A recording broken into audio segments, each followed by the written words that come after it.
Hello, everyone, and welcome back to Pod English for Everyone. I'm Sarah, and I'm so happy you're here with me today. Whether you're listening while you're having your morning coffee, driving to work, walking your dog, exercising, or simply relaxing at home, thank you for making English part of your day.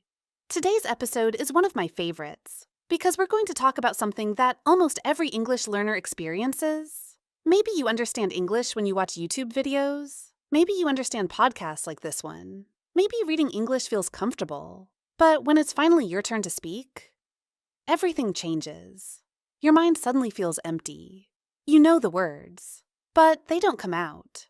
You pause. You hesitate. You start translating inside your head. And before you finish your sentence, the conversation has already moved on. If this sounds familiar, you're definitely not alone. In fact, this happens to millions of English learners around the world. The good news is that this doesn't mean you're bad at English. It doesn't mean you need to memorize another 1,000 vocabulary words. And it certainly doesn't mean you'll never become fluent.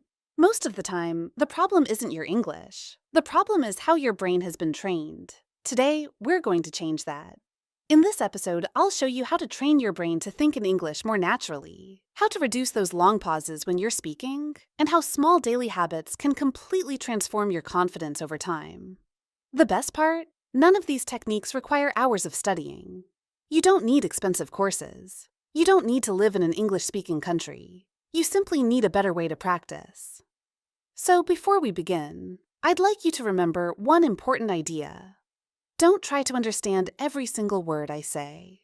Instead, focus on the message. If you hear a word you don't know, don't stop listening. Keep going. Your brain is incredibly good at discovering meaning through context. Sometimes you'll understand the next sentence. Sometimes the one after that.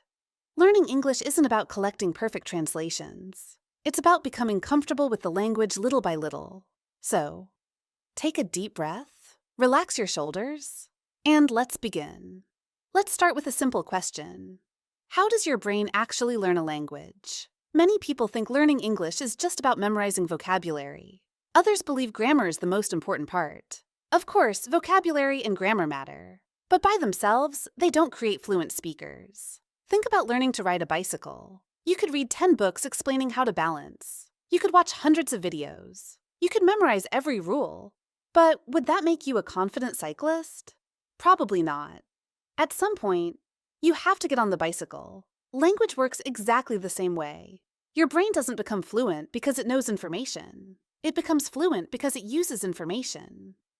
Every time you listen to English, your brain recognizes new sounds.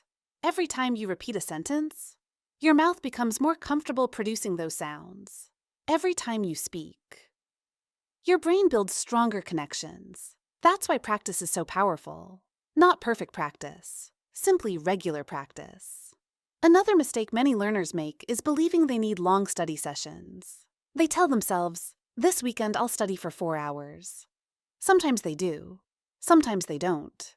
But then several days pass without hearing any English at all. Imagine going to the gym once every 2 weeks. Would you expect amazing results? Probably not. Your brain works in a very similar way. Short, consistent practice is much more effective than occasional long sessions. Even 10 or 15 minutes every day can completely change your progress over time. Because repetition teaches your brain that English is important. The more often your brain meets English, the more familiar it becomes. Eventually, English stops feeling like something foreign. It simply becomes another way of thinking. That's why I encourage you to surround yourself with English whenever possible. You don't have to study all day. Just invite English into your routine. Listen while preparing breakfast. Watch a short video during lunch. Read one page before going to bed. Follow English creators on social media. Little by little, English becomes part of your everyday life instead of becoming something you only practice once in a while. Another powerful habit is learning to think directly in English. This sounds difficult at first, but it's actually much easier than most people imagine. You don't need complicated sentences. Start with what's happening around you right now. Look around the room. What can you see? Maybe you're sitting on a comfortable chair. Perhaps there's a window beside you. Maybe your phone is on the table. Describe those things using simple English. I'm sitting in my living room. The weather looks beautiful today. I have a cup of coffee. My computer is in front of me. Simple thoughts like these teach your brain to connect ideas directly with English, without translating, without stopping, without overthinking. Another exercise I really enjoy is describing daily routines. When you're making breakfast, think about each action. I'm making tea. I'm cutting some fruit. I'm washing the dishes. I'm opening the window. These aren't difficult sentences, but they teach your brain something much more valuable than complicated grammar. They teach your brain to think. And that's exactly what fluent speakers do. They don't translate every sentence. They simply think. And English comes naturally. Of course, this doesn't happen after one day, or even 1 week. But every small moment of practice makes those mental connections a little stronger. Just like exercising your muscles, you're exercising your English brain. And little by little, you'll begin noticing something amazing. Instead of searching for every word, the words will begin finding you. As your brain becomes more familiar with English, something very interesting begins to happen. You stop focusing on individual words, and you start understanding complete ideas. This is one of the biggest differences between beginners and confident speakers. Beginners often think, what does this word mean? Confident speakers think, I understand what this person is trying to say. That small difference changes everything. Many learners believe they need a much larger vocabulary before they can speak fluently, but that's not always true. Very often, the problem isn't the number of words you know, it's how quickly your brain can access them. Imagine opening a huge library. All the books are there, but every time you need one, it takes 5 minutes to find it. That's exactly how many learners feel when speaking English. The words exist. They're somewhere inside your memory, but finding them takes too long. The solution isn't always learning more vocabulary. Sometimes it's simply practicing the vocabulary you already know. The more often you use familiar words, the faster your brain can find them. Eventually, common expressions become automatic. Instead of stopping to think, how do I say this? The sentence simply appears. One of my favorite exercises is something I call small English moments. These are tiny opportunities to practice throughout your day. For example, when you wake up, don't immediately think in your native language. Instead, ask yourself a simple question. How do I feel this morning? Maybe your answer is, I'm feeling energetic today. Or, I'm still a little tired. Perhaps you're excited because it's the weekend. Maybe you're looking forward to meeting a friend. These are simple thoughts, but they're real. And real English is much more valuable than memorizing random sentences from a textbook. Another great habit is talking about your plans. While getting ready for work, you might think, first, I'm going to finish an important project. Then I'll go shopping. Tonight, I'd like to watch a movie. Notice that these aren't difficult sentences. They're sentences you could actually use in real life. And that's exactly why your brain remembers them so well. The more personal your English becomes, the more natural it feels. Another question I often hear is, Sarah, what should I do if I forget a word while speaking? My answer is always the same. Don't stop. Keep communicating. Native speakers do this all the time. Imagine you forget the word umbrella. Should the conversation end? Of course not. You could simply say, the thing you use when it rains. People will understand you.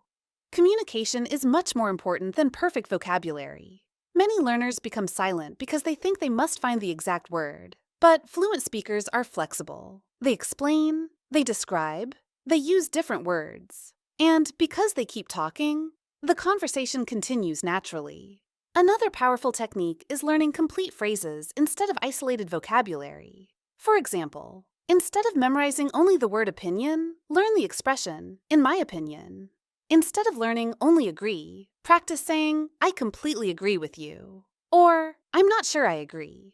Your brain remembers language much more easily when it's connected inside complete sentences. That's exactly how children learn. They don't collect separate words. They hear complete ideas again and again. Eventually, those ideas become automatic. Now let's talk about confidence. Confidence doesn't arrive after you become fluent. It grows because you keep practicing. Think about riding a bicycle again. The first few minutes feel uncomfortable. You're worried about falling. But after practicing regularly, you stop thinking about balancing. Your body simply knows what to do. Speaking English works in exactly the same way. The first conversations may feel slow. You might pause. You might forget words. You might make mistakes. That's completely normal. Those mistakes are not signs that you're failing. They're signs that your brain is learning. Every conversation teaches you something. Every sentence strengthens your speaking ability. Every correction helps you improve. The important thing isn't avoiding mistakes. The important thing is continuing despite them. Before we continue, if you're enjoying today's episode and you'd like to support Pod English for Everyone, don't forget to like this video, subscribe to the channel, and turn on notifications so you never miss a new lesson. And I'd love to hear from you. What topic would you like me to cover in our next podcast? Would you like more speaking practice, listening exercises, English vocabulary, daily conversations, travel English, business English, or maybe pronunciation? Leave your suggestion in the comments below. Your ideas help shape future episodes, and there's a good chance your topic will appear in one of our next podcasts. Thank you so much for being part of this amazing learning community. Now, let's continue. One final habit I'd like to share before we move on is something incredibly simple. Start speaking before you feel completely ready. Many learners tell themselves, "I'll speak English when my grammar is better," or "I'll start conversations after I learn another 1,000 words." But here's the truth. That moment never arrives. Speaking isn't the reward for becoming fluent. Speaking is what helps you become fluent. The more often you use English, the easier it becomes. Some days you'll feel confident, other days you won't. Practice anyway. Some days you'll remember every word. Other days your mind will feel completely empty. Keep speaking anyway. Because fluency isn't built during your best days. It's built during the ordinary days when you decide not to give up. And that's exactly what we're building together. One conversation, one habit, and one day at a time. Now that you've started building better habits and training your brain to think in English, let's talk about something that many learners find even more challenging. Real conversations. Because understanding English is one thing. Speaking with another person is something completely different. Have you ever experienced this? Someone asks you a simple question. What do you do? You answer. Then they ask, what do you like doing in your free time? You answer again. But after that, everything becomes quiet. Your mind suddenly feels empty. You don't know what to say next. You begin searching for the perfect sentence. The silence becomes longer. And little by little, your confidence disappears. If this has happened to you, don't worry. It doesn't mean you're a bad English speaker. It simply means nobody has ever shown you how conversations really work. Here's a secret. Good conversations aren't created by people who always know the perfect words. They're created by people who stay curious. Instead of asking yourself, what should I say now? Try asking yourself, what can I learn about this person? That small change completely transforms the conversation. Imagine someone tells you, I started learning English 6 months ago. You could simply say, that's nice. Or you could ask, what made you decide to start learning? What's the most difficult part? What's your favorite way to practice? Have you noticed any progress already? Suddenly, the conversation has somewhere to go. Notice something important. You didn't invent a new topic. You simply explored the one that already existed. That's exactly what confident communicators do. They don't jump from subject to subject. They stay curious. Here's another example. Someone says, I love traveling. Instead of replying, me too. You could continue with questions like, what's your favorite country? Do you usually travel with friends or family? What's the most beautiful place you've ever visited? Where would you like to go next? Every answer creates another opportunity to continue talking. Conversations become much easier when you stop trying to impress people and start trying to understand them. Another technique that works incredibly well is using the other person's own words. Let's imagine someone says, I recently moved to a new apartment. You might answer, a new apartment? That sounds exciting. How long have you lived there? Do you like the neighborhood? Was moving stressful? Repeating one important word naturally connects your reply to what they just said. It also gives your brain a second to prepare your next sentence. Many native speakers do this without even thinking about it. You'll hear conversations like, I'm starting a new job next week. A new job, congratulations. Or, I spent the weekend hiking. Hiking? Where did you go? This kind of repetition makes conversations feel smooth and natural. It also shows the other person that you're really listening. And people appreciate that. Another important idea is giving slightly longer answers. Many learners answer questions using only 1 or 2 words. For example, do you like coffee? Yes. The conversation immediately becomes difficult. Instead, try adding 1 extra sentence. Yes, I drink coffee every morning before work. Or, yes, especially on cold mornings. Now the other person has something to respond to. Maybe they'll ask, what's your favorite kind of coffee? Or, do you usually make it at home? 1 additional sentence creates many new possibilities. The same idea works almost everywhere. Someone asks, how was your weekend? Instead of saying, good, try saying, it was really relaxing. I spent time with my family and watched a movie. Or, it was busy because I had a lot of work, but I also went for a long walk on Sunday. These small details keep conversations alive naturally. Another reason people hesitate is because they're afraid of silence. The moment there's a short pause, they panic. But here's something interesting. Pauses are completely normal. Even native speakers pause while speaking. Sometimes they say, that's a good question. Let me think for a second. I'm not really sure.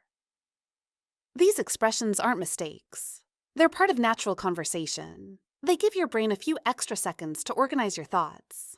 Instead of feeling uncomfortable during every pause, learn to accept them. Silence for 1 or 2 seconds doesn't mean the conversation is failing. It simply means people are thinking.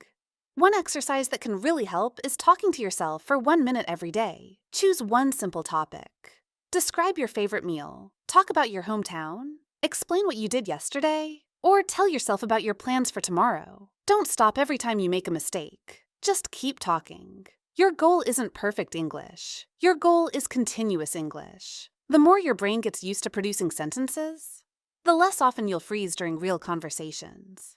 Another helpful exercise is imagining situations before they happen. Suppose you're going to order coffee. Imagine the conversation in advance. Good morning. Can I have a cappuccino, please? Anything else? No, thank you. How much is it?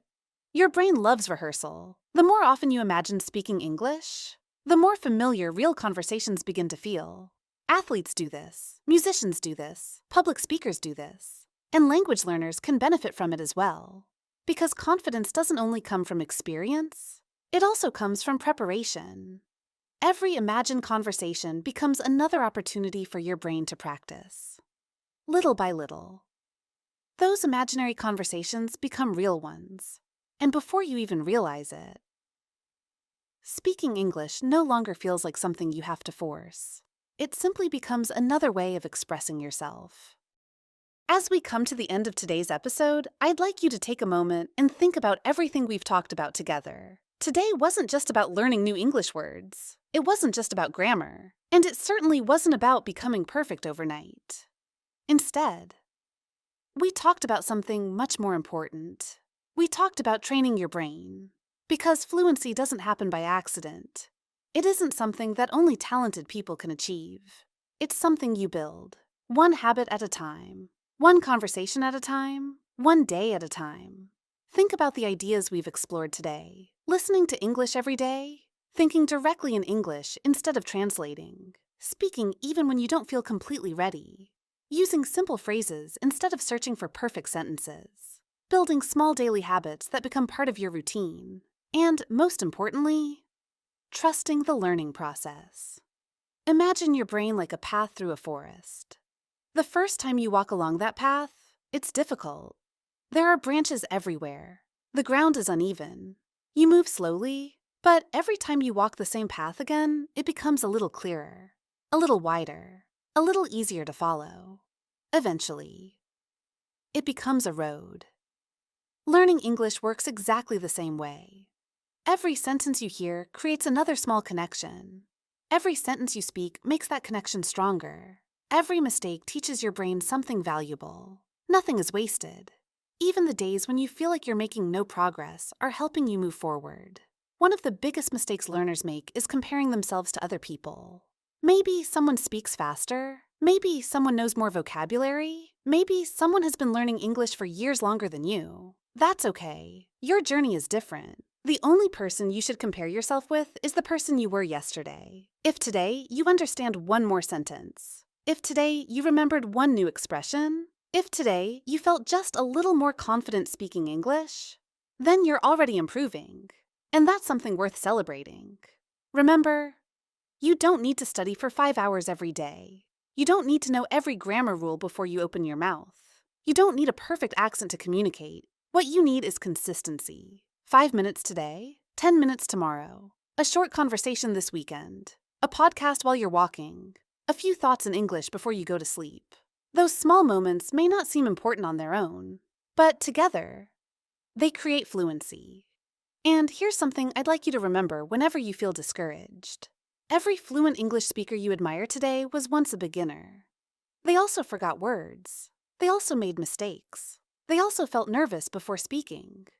The difference is simple. They kept going. They didn't wait until they felt ready. They practiced before they felt confident. And confidence came because they practiced. So here's a small challenge for you.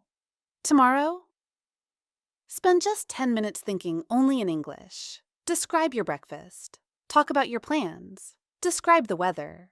Tell yourself what you're doing while you're walking, cooking, or cleaning your house. Don't worry about making mistakes. Don't stop to translate. Simply keep your thoughts moving. Then, listen to 10 or 15 minutes of English. Maybe it's another episode of this podcast. Maybe it's a short story. Maybe it's a YouTube video for English learners. Listen for the main idea, not every single word. Finally, speak. Even if it's only to yourself. Even if it's only for 1 minute. Because every minute you spend speaking trains your brain to become faster, stronger, and more confident. Little by little, speaking English becomes less like studying and more like living. Before we say goodbye, I want to thank every single one of you for being part of the Pod English for Everyone community.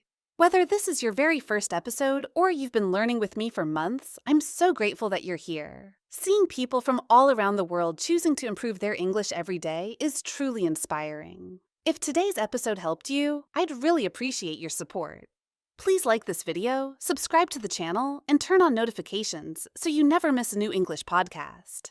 And I'd love to hear from you. Leave a comment below and answer this question. What's the biggest challenge you face when speaking English? Is it vocabulary, confidence, pronunciation, listening, thinking in English, or maybe something completely different? Your comments help me create future episodes that answer your biggest questions, and your story might encourage another learner who's going through the same experience.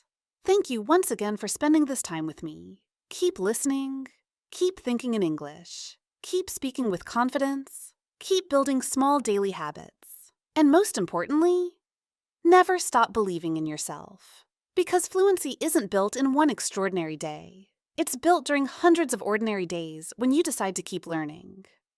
I'm Sarah. This has been Pod English for Everyone. Take care of yourself, keep practicing every single day, and I'll see you very soon in the next episode. Until then, keep learning, keep smiling, and keep speaking English. Bye, everyone. Hey, thanks for being here. If you like this episode, drop a comment and tell us what you want next. New episodes every week. Don't miss the next one. Hit subscribe, turn on notification, And keep improving your English. See you next time.